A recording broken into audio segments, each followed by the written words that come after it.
Seigneur, ta parole est grande, elle demeure à jamais. Ta parole est infaillible, rien ne peut la supprimer. Bienvenue à vous, chers spectateurs, ainsi qu'à tous nos spectateurs dans le monde entier, dans un nouvel épisode de notre émission d'études quotidiennes toute la Bible. Nous poursuivons notre étude dans le livre des psaumes, nous en sommes au psaume 21. J'aimerais vous rappeler que dans le psaume précédent, nous avons dit que ce psaume parle du jour de détresse où le Christ était sur la croix, au jour de détresse et de la façon dont Dieu est intervenu pour le secourir. Le secours n'a pas consisté à exempter le Christ de la mort, mais à le ressusciter d'entre les morts. Et le Christ est ressuscité victorieux. C'est ce qui a fait du langage de ceux qui entouraient le Christ un langage de victoire et de chant, et il reflète pour nous les sentiments des saints croyants qui entouraient le Christ à l'aube de la résurrection. Quels sont les événements du psaume 21? C'est ce que nous apprendrons dans l'épisode d'aujourd'hui avec notre invité, le frère Youssef Riyad. Bienvenue, frère Youssef. Merci beaucoup, frère. Honoré de vous avoir. Bienvenue aussi à nos invités, honorés de vous avoir. Frère Youssef, de quoi parle le psaume 21?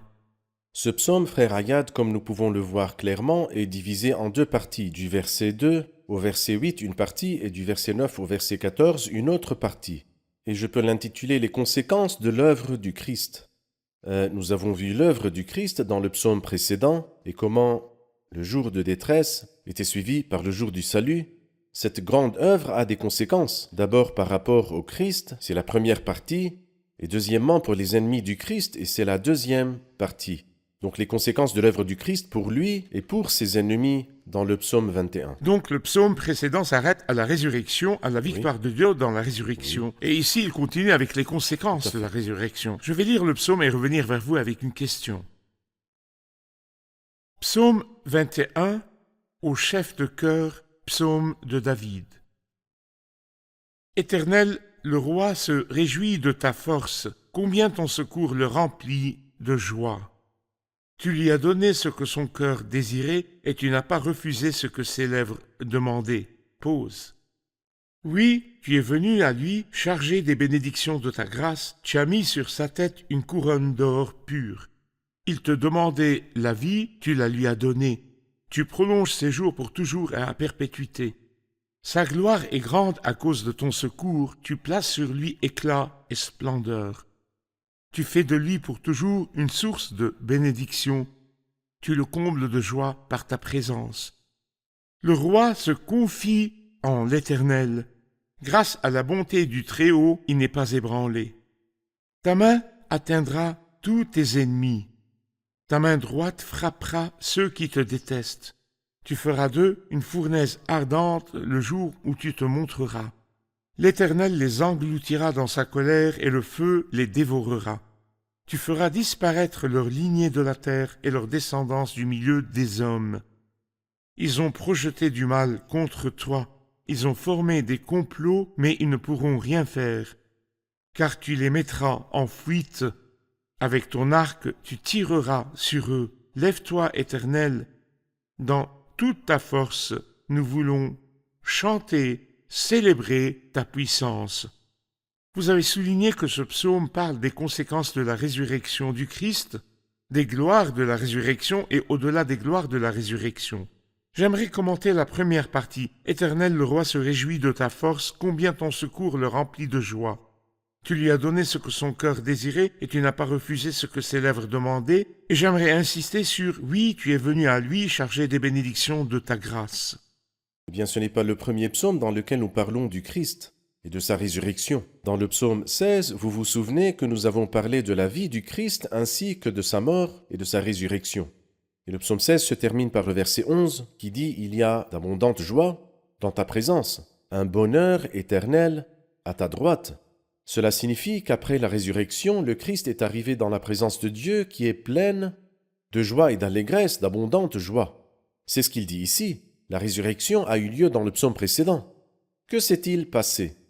Ou bien nous pouvons dire que ce psaume-là parle à Dieu, à l'Éternel, à propos du roi. Après avoir parlé dans le psaume précédent avec le roi, Que l'Éternel te réponde lorsque tu es dans la détresse. Ici, il parle du roi à roi. l'Éternel. Ils disent, Éternel, le roi se réjouit de ta force. Combien ton secours, sa résurrection des morts. Combien ton secours le remplit de joie. Après la résurrection, le Christ est arrivé dans la présence du Père. Et vous vous souviendrez que le Christ a dit à ses disciples, et c'était juste avant la scène de la croix, c'est dans Jean 14, verset 28, il dit « Si vous m'aimiez, vous vous réjouiriez de ce que je vais auprès du Père. » Le Christ est donc allé auprès du Père, là où il y a la joie, d'abondante joie. Tu lui as donné ce que son cœur désirait, la résurrection d'entre les morts et beaucoup de fruits, car justement, il s'est humilié, il s'est enterré, si je puis dire. Le grain de blé est tombé en terre et il est mort, afin de porter Beaucoup de fruits. Tu lui as donné ce que son cœur désirait, et tu n'as pas refusé ce que ses lèvres demandaient. Oui, tu es venu à lui, chargé des bénédictions de ta grâce. Nous nous souvenons que le Christ a été rassasié de honte. Oui. Il a été rassasié de honte sur la croix et avant la croix. Ils se sont moqués de lui, l'ont giflé, lui ont craché au visage. Comme il est triste de se faire cracher au visage. Lorsque Myriam a été frappée de lèpre et que Moïse a intercédé pour elle, « Ô Dieu, je t'en prie, guéris-la », Dieu a dit dans le livre des Nombres, si son père lui avait craché au visage, ne serait-elle pas un objet de honte qu'elle soit enfermée 7 jours? C'est-à-dire lorsqu'un père crache au visage de son fils, même si c'est le père qui l'a fait, le fils serait un objet de honte et d'humiliation. Combien plus lorsque la foule, la populace et les méchants crachent au visage du Seigneur de gloire. Il a été rassasié de honte, mais il y a une récompense, car toute la colère qui s'est abattue sur toi est tombée. Dieu l'a compensée par une gloire qui est inouïe, qui a resplendi en toi. C'est pourquoi il dit, oui, tu es venu à lui chargé des bénédictions de ta grâce. Il sera comblé de bénédictions, il sera comblé de gloire, comme vont nous l'expliquer les versets suivants. Tu as mis sur sa tête une couronne d'or pur. Qu'est-ce que le couronnement du Christ ou la couronne sur la tête du Christ nous dit ici? Il nous parle de l'exaucement de Dieu, la réponse de Dieu à la couronne d'épines, qui est doublement déshonorante, car les épines sont la malédiction du péché. Lorsque le sol fut maudit, Dieu a dit à Adam, « Le sol est maudit à cause de toi, il te produira des ronces et des chardons. » Ces épines, qui sont la conséquence du péché qu'Adam a commis, on les a mises sur la tête du Christ.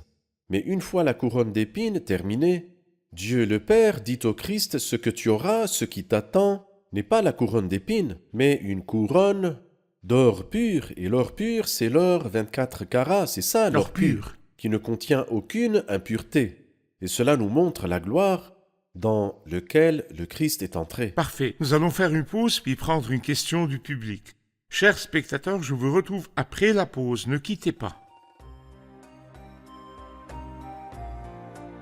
Le 21e psaume est aussi un psaume messianique, bien qu'il ne figure pas sur la liste officielle, pour ainsi dire.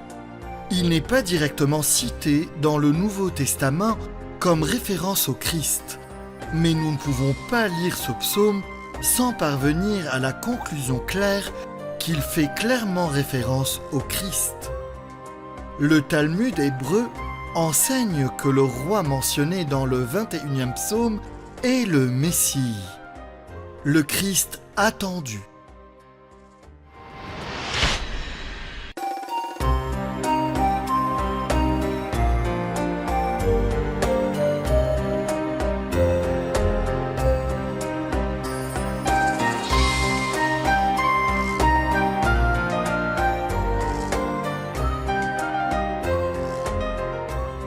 Nous revoici, chers spectateurs, pour prendre une question du public. J'ai une question. Allez-y. Ce psaume peut-il s'appliquer à David quand il a été couronné roi et qu'il a reçu la couronne royale? Il y a des choses dans les psaumes précédents dont vous avez dit qu'elles ne pouvaient être dites que du Christ. Mais ce qui est dit ici peut s'appliquer littéralement à David? De même, ici, dans ce psaume, il y a des choses qui ne peuvent être dites que du Christ. Je ne nie pas qu'elles s'accomplissent partiellement en David, tout comme tous les psaumes. Cependant, n'oublions pas que le témoignage de Jésus est l'esprit de prophétie. Mais prenons par exemple la phrase qui est dans le verset 5. « Il t'a demandé la vie, tu la lui as donnée.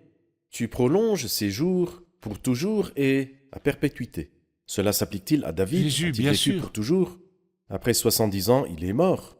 Mais qui est celui qui est mort et qui a reçu la vie pour les siècles des Je siècles? suis vivant au siècle des siècles. Exactement. J'étais mort et voici je suis vivant au siècle des siècles. Alors, ces paroles, dans leur application finale, s'appliquent uniquement au fils de David qui fait l'objet de tous les symboles et les prophéties de la Bible sainte. Pour compléter le tableau, frère Youssef, verset 5, il te demandait la vie, tu lui as donné. Vous avez dit que c'est la vie de résurrection après la résurrection. Tu prolonges ses jours pour toujours et à perpétuité. Sa gloire est grande à cause de ton secours. Tu places sur lui éclat et splendeur. Tu fais de lui pour toujours une source de bénédiction. Que signifie tu fais de lui pour toujours une source de bénédiction? Si nous lisons aussi le verset 6, « Sa gloire est grande à cause de ton secours. Tu places sur lui éclat et splendeur. » Nous n'oublions pas la situation honteuse lorsqu'ils se sont partagés les vêtements du Christ qui devaient être des vêtements simples, car le Christ ne s'intéressait pas aux ornements du monde et les vêtements luxueux du monde, mais même ces vêtements simples lui ont été enlevés et il a été pendu nu. Alors comment Dieu a-t-il réagi à ce comportement? Tu places sur lui éclat et splendeur.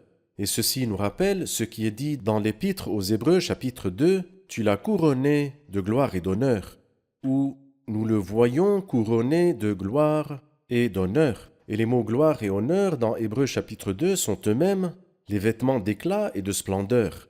Comme s'il voulait dire qu'en tant que grand prêtre ou chef des prêtres, il a revêtu les vêtements d'éclat et de splendeur, dont il dit ici « Tu places sur lui éclat et splendeur ». Et je pense que tout vrai croyant, quand il lève les yeux vers le ciel et voit le Christ, il ne le voit pas nu comme il l'était sur la croix, ou bien vêtu des linceuls, certainement pas, mais plutôt revêtu d'éclat et de splendeur. Tu places sur lui éclat et splendeur.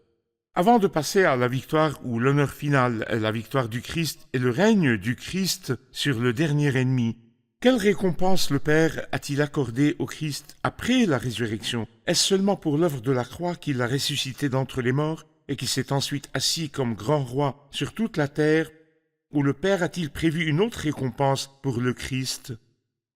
Eh bien, il y a ce que l'on appelle la gloire acquise. Le Christ a 3 types de gloire.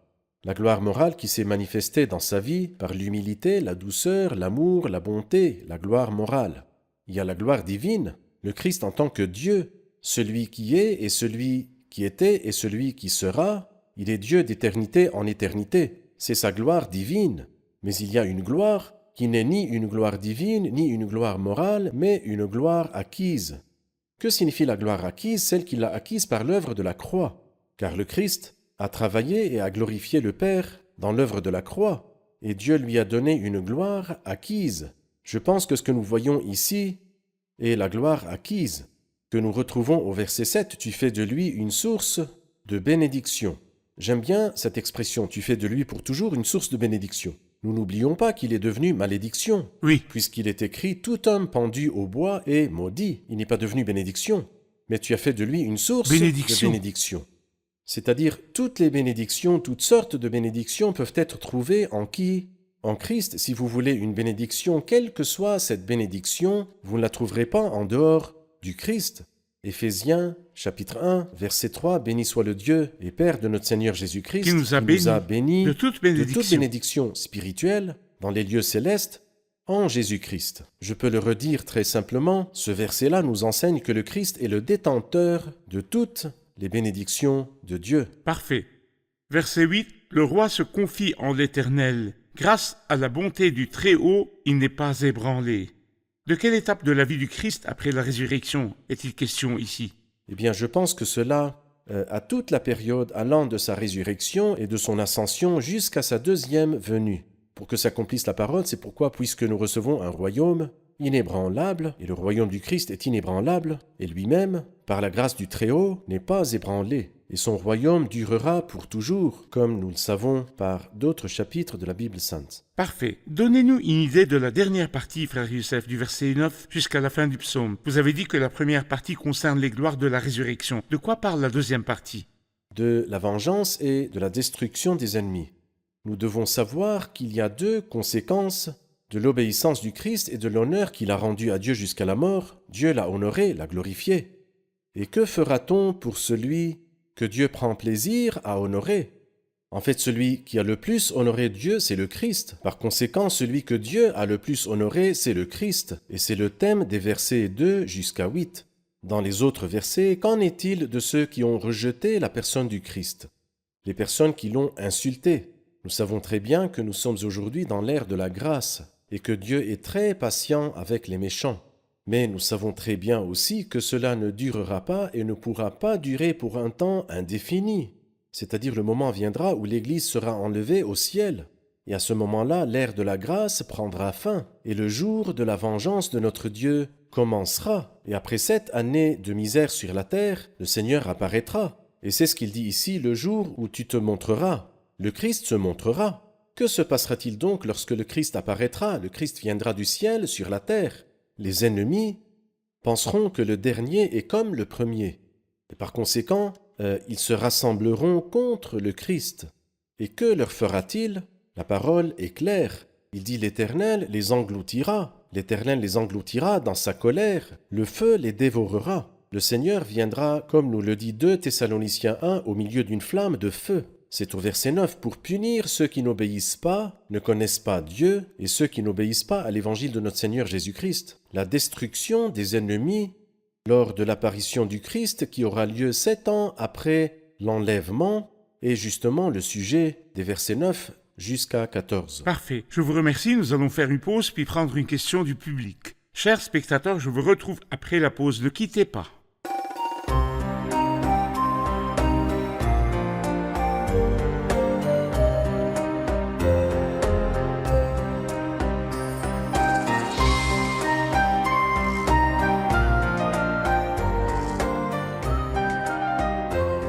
Nous revoici, chers spectateurs, pour prendre la question du public. Du verset 9 au verset 14, il parle des ennemis. Qui sont les ennemis et quand ce jugement aura-t-il lieu? Qui sont ces ennemis, frère Youssef? Eh bien, nous savons très bien que le Christ, à lui soit toute la gloire, est ouvert à tous les hommes et aime tous les hommes. Mais la question est, tous les hommes aiment-ils le Christ? Permettez-moi de le dire d'une autre façon. Si nous lisons Luc chapitre 19, verset 27, nous lisons les paroles du Christ à son retour, il prit le règne et revint.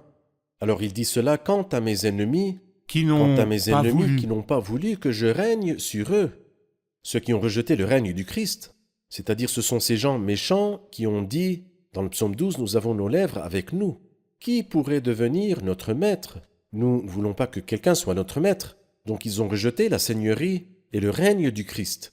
Ces gens-là, à votre avis, quelle sera leur fin? Leur fin est ce qui est écrit ici. Il dit, quant à mes ennemis qui n'ont pas voulu que je règne sur eux, amenez-les ici et mettez-les à mort devant moi.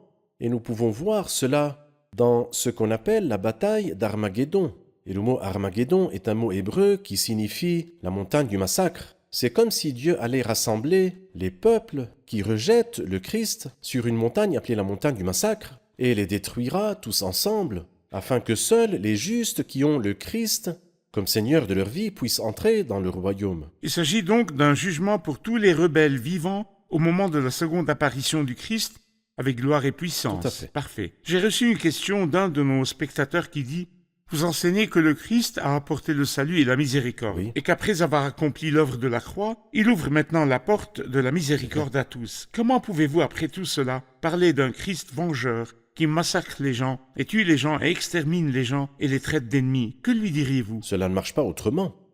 Ça ne marche pas autrement. S'il ouvre la porte de la repentance et du salut, qu'en sera-t-il de ceux qui ont méprisé ce salut?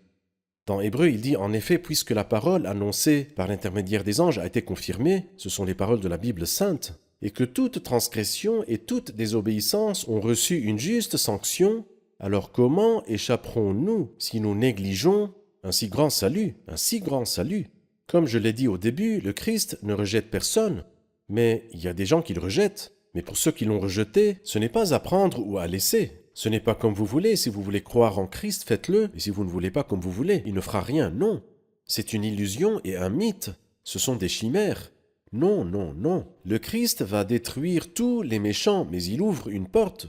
Il ouvre la porte. Et c'est pourquoi nous crions à tue-tête. Bien sûr, je dis cela comme une métaphore littéraire, Nous élevons la voix le plus fort possible et nous disons aux gens réconciliez-vous avec Dieu avant que la porte ne se referme. Et quand la porte se refermera, vous ne pourrez vous en prendre qu'à vous-même. Parfait.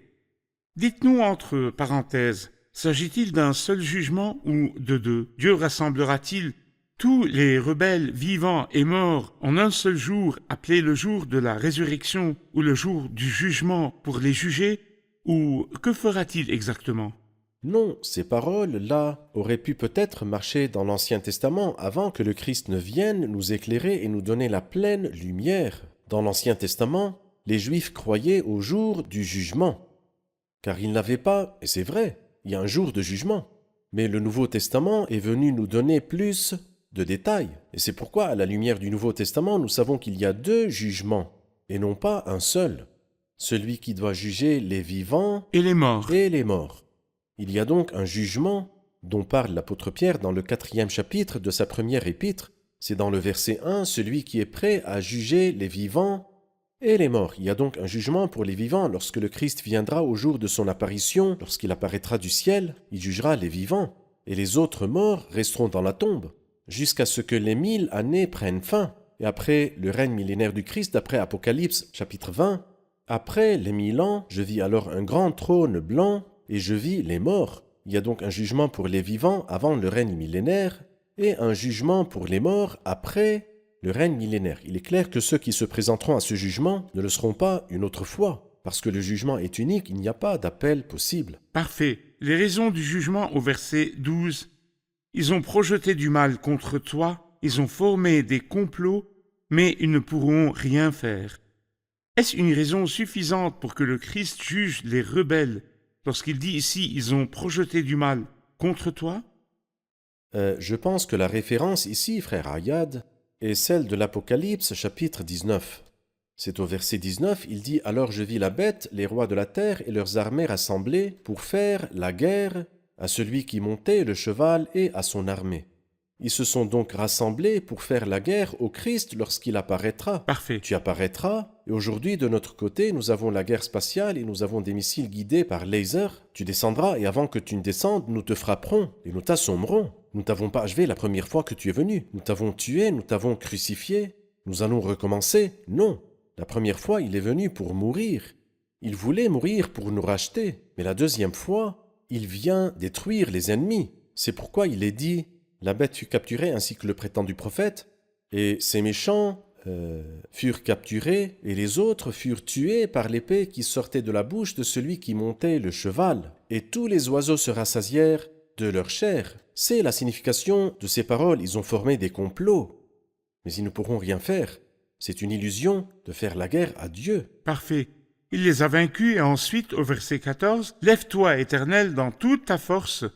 Nous voulons chanter, célébrer ta puissance. » Voici un autre cantique. Oui. Le psaume commence par un cantique. « Éternel, le roi se réjouit de ta force. » Et voici qu'il se termine par un cantique. Qu'est-ce que cela nous dit sur les victoires de la résurrection et du règne? Écoutez, pour les croyants, la vie est une vie de cantique. Qui est-ce qui a mis le cantique dans notre bouche? Lorsque nous arrivons au psaume 40, nous trouverons ces paroles douces qui disent « Il a mis dans ma bouche un cantique nouveau, une louange à notre Dieu ». C'est lui qui a mis le cantique dans notre bouche. Lorsque nous arriverons au psaume suivant, le psaume 22, nous saurons que le Christ est le chef de chœur. Il y a une expression qui est toujours répétée, même dans ce psaume. Chef de chœur, qui est donc ce chef de chœur? Le responsable du groupe de chant, du groupe de louange. Qui est ce chef? Qui est le maestro de ce groupe, de cet orchestre? C'est le Christ. C'est lui qui, par la voix de ses grands cris, a orchestré notre cantique. Merci, frère Youssef, que Dieu vous bénisse. Dieu vous Passons bénisse. maintenant aux commentaires du public. Qu'avez-vous appris du psaume 21 aujourd'hui? La Bible parle beaucoup du sort des méchants qui est certainement la ruine éternelle. Je souhaite que tous ceux qui sont éloignés du Seigneur Jésus et qui vivent dans la méchanceté se repentent et reviennent pour être sauvés d'une ruine très difficile. Parfait. Le Christ est le détenteur de toutes les bénédictions de Dieu, et grâce à l'œuvre de Christ sur la croix, nous avons toutes ces bénédictions parce que nous avons été bénis de toute bénédiction spirituelle dans les lieux célestes, en Christ Jésus. Parfait. J'ai appris que l'ère de grâce a une fin. J'espère que tout le monde se réveillera Et comme le dit le verset, comment échapperons-nous si nous négligeons un si grand salut?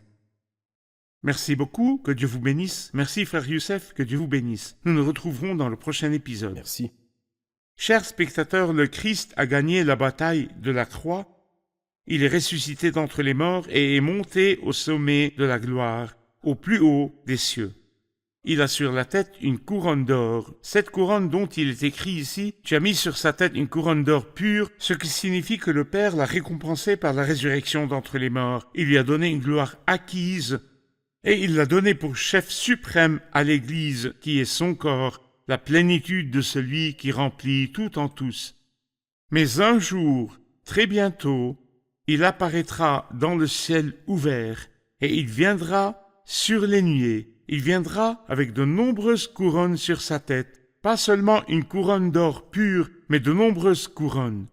Lui qui était humilié et avait une couronne d'épines sur la tête, nous le voyons maintenant couronné de gloire et d'honneur, et très bientôt, il viendra avec de nombreuses couronnes. Il détruira les ennemis et établira le royaume. L'Éternel sera le seul Éternel, et son nom sera le seul nom. La terre sera remplie de la connaissance de l'Éternel, tout comme le fond de la mer est recouvert par l'eau. Son droit? Oui, son droit. Sa part? Oui, sa part. Son héritage, c'est son héritage dont le Père lui a dit, « Demande-le-moi et je te donnerai la nation en héritage, les extrémités de la terre en possession, les souffrances du Messie et la gloire dont elle serait suivie. » Voulez-vous vous tenir devant lui maintenant pour l'accepter comme le Sauveur qui règne sur votre vie, afin d'avoir part à la vie éternelle, ou le rejetterez-vous et serez-vous un rebelle méprisé et votre comparution devant lui sera très difficile au jour où il apparaîtra avec gloire et puissance. À ce moment-là, il n'y aura pas d'acceptation, il n'y aura pas de chance ni de miséricorde, mais sa puissance sera déployée dans le jugement. Je vous en prie, réglez vos affaires, réfléchissez à votre destin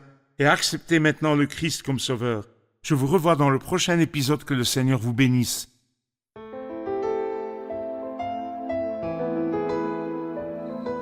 Seigneur, ta parole est grande, elle demeure à jamais. Ta parole est infaillible, rien ne peut la supprimer.